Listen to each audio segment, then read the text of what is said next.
Le réveil matinal le plus haut de la capitale sur la radio. La plus haute de la capitale. Du lundi au vendredi, de 7h à 10h. De retour dans le studio des 104.5 Urban FM. Dans le studio, nous avons monsieur Essam Thierry David. Il est président du collectif pour la défense des intérêts des quartiers défavorisés. Et il est fonctionnaire au ministère des Affaires étrangères. C'est comme ça que ça se dit. Monsieur Essam, bonjour. Bonjour. Je vous remercie d'avoir accepté notre invitation.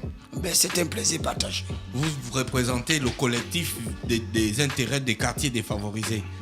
Vous êtes une association, une ONG ou un groupe légal? Nous sommes une association. Vous êtes légalement constitué? Nous ne sommes pas légalement constitués parce que nous partons du principe que le ministère de l'Intérieur n'arrive pas à véritablement légaliser les véritables associations. Vous savez, nous sommes... Vous faites un grief au ministère de l'Intérieur. Oui. Ce sont des a priori ou ce sont des faits avérés? Non, ce n'est pas donc, des a priori. mon association qui est légalisée au ministère de l'Intérieur, ce n'est pas une vraie association. Non. Vous critiquez mon association, monsieur? Non, mais ce n'est pas ça. Vous savez, il y a des associations théoriques. Oui, je suis Et d'accord des avec vous. associations C'est pas faux. dans la pratique qui en réalité n'existent pas du tout. Oui, ça, je Il suis n'existe que d'accord. le nom. Oui. Parce que la démocratie, c'est la garantie des libertés individuelles, la garantie de liberté d'expression, la garantie des libertés d'association.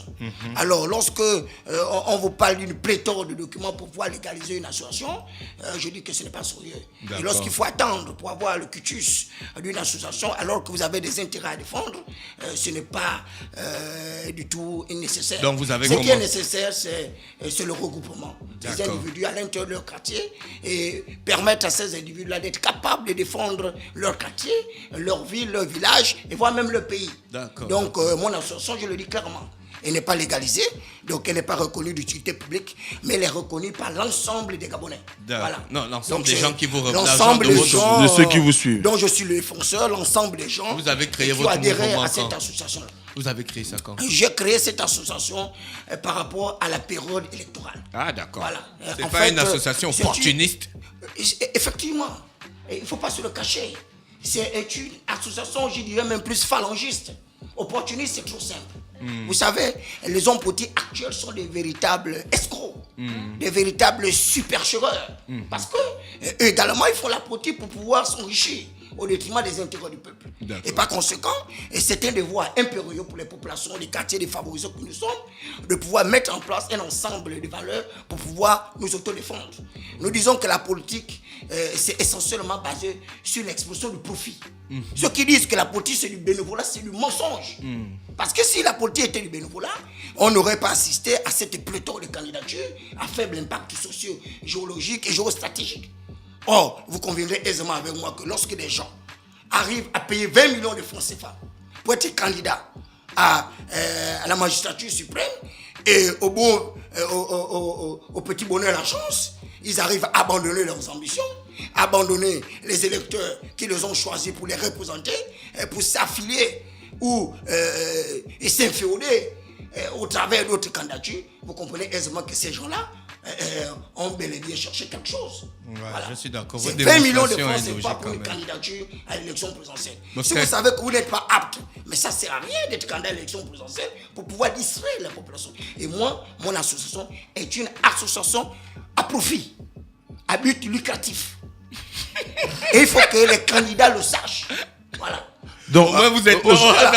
au moins, il est honnête. Hein. Oui, Non, moi, au je moins suis- il est honnête. Maintenant, la question est de savoir, vous avez créé une association pour la période électorale. Du moins, vous avez combien de membres avec vous? À l'heure actuelle, nous Parce sommes... que cela aussi pèse également sur le résultat escompté par les candidats. Je suis Si totalement- tant est que vous voulez soutirer de l'argent auprès de ces personnes. Non, il ne veut pas Non, soutirer de écoutez, l'argent, il il doit se s'agit faire pas- du pognon. Il s'agit mais pas c'est de- ça, c'est Écoutez, une autre façon, écoutez, vous savez- puisqu'on est dans la vous savez- trivialité, on reste Vous là. savez, Dafresh, Oui, la- monsieur Thierry. le profit n'est pas que matériel. Oui, c'est vrai.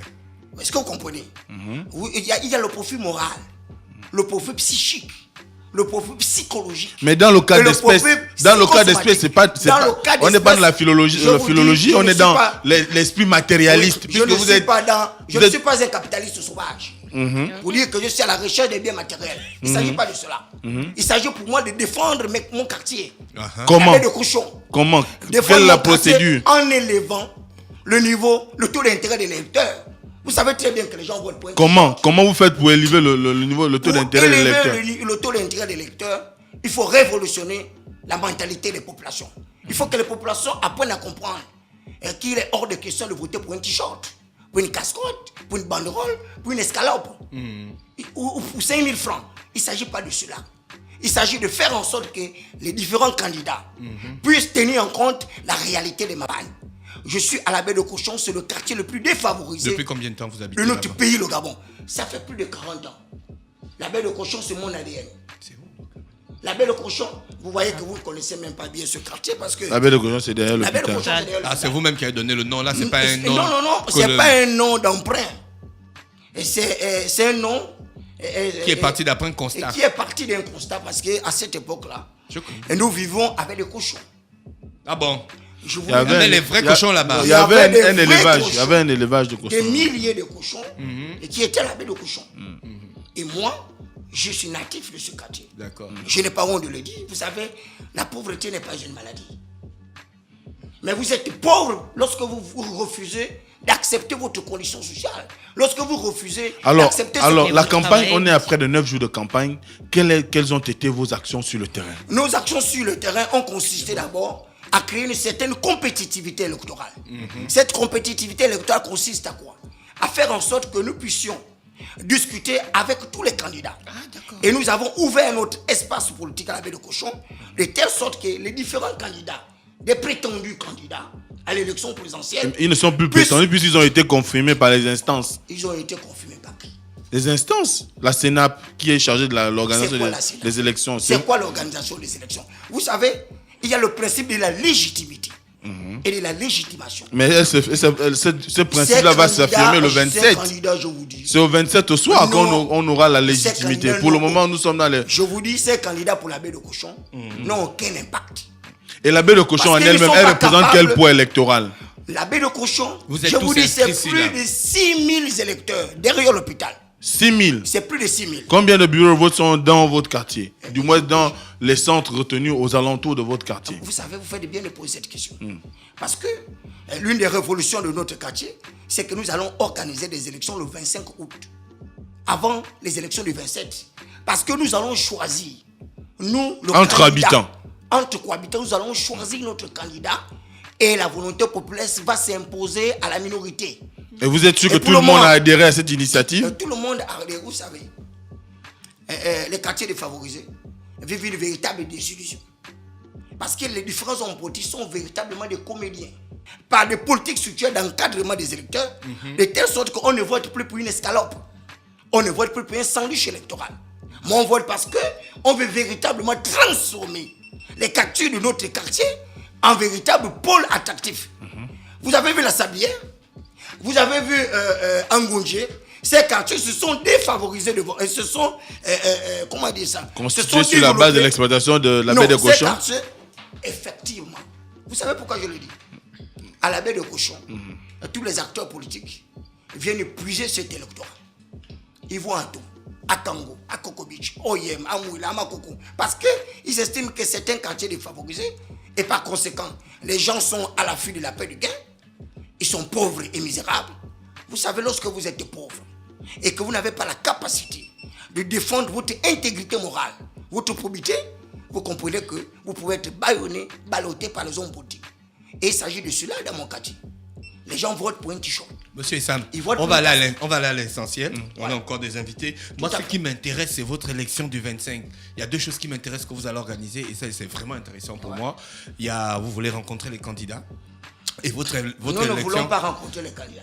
Ah, d'accord. Les candidats eux-mêmes, ils se débrouillent De venir. pour pouvoir nous retrouver au quartier. Ok. Et là, au moment où je vous parle, presque l'ensemble des candidats et leur direction de campagne, on peut venir au quartier et avoir un débat contradictoire avec nous. D'accord. Jusque-là, c'est beaucoup plus, c'est plutôt le candidat, le choix de l'opposition, M. Jean Ping, avec son directeur de campagne, et qui n'ont pas encore investi notre quartier. D'accord. Mais pour le reste, que ce soit Ngoulakia, et comment on appelle ça, Manga Moussavou et tous les autres candidats Ben Bombe, ils ont pu mettre pied au quartier, on a pu discuter et on a pu juger par leur programme, juger par leur capacité morale et intellectuelle et s'ils sont aptes ou pas à défendre les intérêts des quartiers défavorisés. Votre élection du 25, votre élection du 25 me fait penser à un projet que on avait travaillé en collaboration avec l'UNESCO. Donc vous voulez organiser une élection vous-même. Votre élection avant la présidentielle du 27. Ça va vous permettre de vous,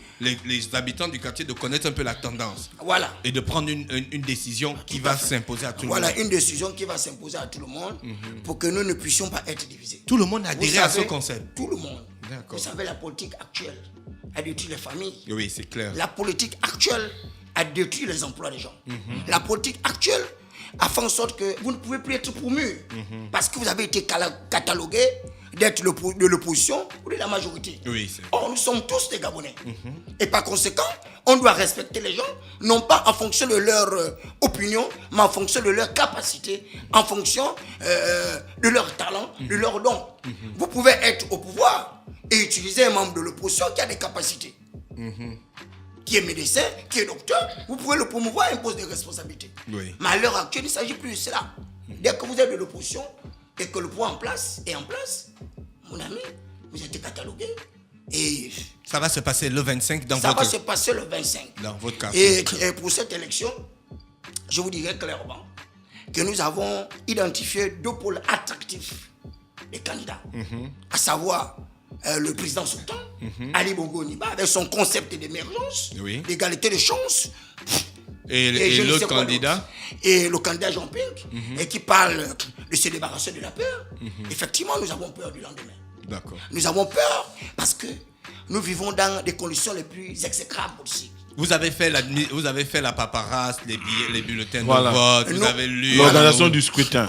Il repose sur quoi? Les éléments essentiels. Vous avez les urnes, vous avez le bureau de vote, les urnes et tout ça. On a déjà les urnes, parce qu'il faut le dire, nous sommes également accompagnés par des gens et qui ont compris ce concept-là. Parce que ce n'est pas une élection qui va sûrement se passer au niveau de l'hôpital. Elle va se passer dans pratiquement 10 quartiers défavorisés de la capitale. D'accord. À Kingele. Vous êtes en contact avec les quartiers là? Donc nous sommes en contact avec ces quartiers. Et le vote va se faire rien qu'avec les électeurs. D'accord. Les électeurs essentiellement inscrits. Tous ceux qui ne sont pas inscrits ne pourront pas prendre part à votre élection. À notre élection. Okay. Et je disais que la volonté populaire va s'imposer à la minorité. Inscrit sur la liste officielle ou sur votre liste? Non, sur la liste officielle. Non, d'abord sur la liste officielle. Parce que nous avons tous retiré nos cartes d'électeurs. D'accord. Et ensuite, à partir de ces cartes d'électeurs, nous allons choisir un des 2 candidats. Entre M. Jean Ping et Ali Bongo. Pourquoi restreindre aux 2? Non, restreindre parce que, vous savez, il y a des candidatures d'accompagnement, des candidatures d'emprunt, qui n'ont aucun impact sur les populations. Derrière l'hôpital est un quartier défavorisé. Nous ne sommes pas là pour suivre des chants des alouettes, des apprentis politiciens sorciers, qui ne comprennent pas que la chaise de président de la République n'est pas une chaise de chef de quartier, chef de clan ou chef de tribu. C'est une lourde responsabilité parce qu'il s'agit de la destinée de notre pays. Or, quand vous voyez ces candidats, et quand vous essayez d'étudier leur profil, moi je vois au travers de vos émissions, surtout vous, je ne sais pas comment vous appelez. Voilà, je vois. Et lorsque vous invitez ces différents candidats, ils sont incapables de défendre leur propre projet de société. Lorsque vous commencez à les poser des questions, certains commencent à s'énerver. Parce qu'ils n'ont pas d'argument pour pouvoir convaincre les auditeurs. Mais regardez ces différents candidats. En réalité, qu'est-ce qu'ils valent? Je suis en politique depuis 1990, depuis l'avènement de la démocratie. Ça fait 26 ans d'apprentissage démocratique. Et ces gens-là continuent à penser que nous sommes restés les mêmes, amoureux de gargotes et de bébés. Non. La conscience citoyenne des électeurs s'est éveillée. Donc ces politiciens-là qui pensent que bon, ils ont affaire à des individus, à la recherche de biens matériels, ils ont tort. Je vous dis, le 27, les gens vont être surpris par les urnes. Ils vont être surpris parce qu'ils ont sous-estimé la misère qui se vit dans nos quartiers. Les gens meurent à la baie de cochon à cause d'une évacuation. Les femmes se prostituent à la baie de cochon à cause d'une escalope. Et ces politiciens, et là où il y a les quartiers défavorisés, c'est leur terrain de prédilection. Nous, on n'a pas accès à leur domicile. Mais ils ont accès à nos quartiers. Monsieur Sam Thierry, c'est tellement intéressant de vous entendre parler, tellement vous parlez avec de la passion, mais nous avons un temps à respecter. Moi, je vais juste terminer par la dernière question que je vais vous poser. Une fois votre élection du 25 est terminée, tout le monde va suivre le mot d'ordre. Ouais. Tout le monde suivra le mot d'ordre parce que vous savez, la Bible dit égard à l'alliance éternelle. Oui. Car les lieux sombres du pays sont remplis des repères des brigands. Lorsque vous êtes un homme de l'alliance, vous ne pouvez pas briser votre pacte. D'accord. Il s'agit de cela. Il faut respecter l'alliance, il faut respecter les accords. D'accord. La démocratie, c'est la majorité qui gouverne, pas les minorités. Vous comprenez? D'accord. Lorsque la majorité s'est exprimée, eh bien, vous vous alignez. Dès que la majorité de votre élection du 25 sera exprimée, tous vos membres du collectif de défense des intérêts des quartiers défavorisés vont suivre le mot d'ordre. Tout le monde va suivre ce mot d'ordre et je vous dis que le changement partira à la belle couche. D'accord. Pour s'étendre sur l'ensemble du territoire national. Merci monsieur Sam Thierry David qui est avec nous ce matin sur les 104.5. Rappelez que c'est le président du collectif pour la défense des intérêts des quartiers défavorisés. Vous êtes sur les 104.5 Urban FM, la station urbaine. On se retrouve juste derrière avec Ingrid pour parler de santé dans le Da Fresh Morning. Urban FM 104.5. Urban FM, toujours dans le barrio, proche des éléments. On fait passer les chariots à chaque événement. Général en costard. Urban FM, c'est cool, c'est fun. En fait, jamais une radio n'avait été aussi musicale. Et si on refaisait le hip-hop?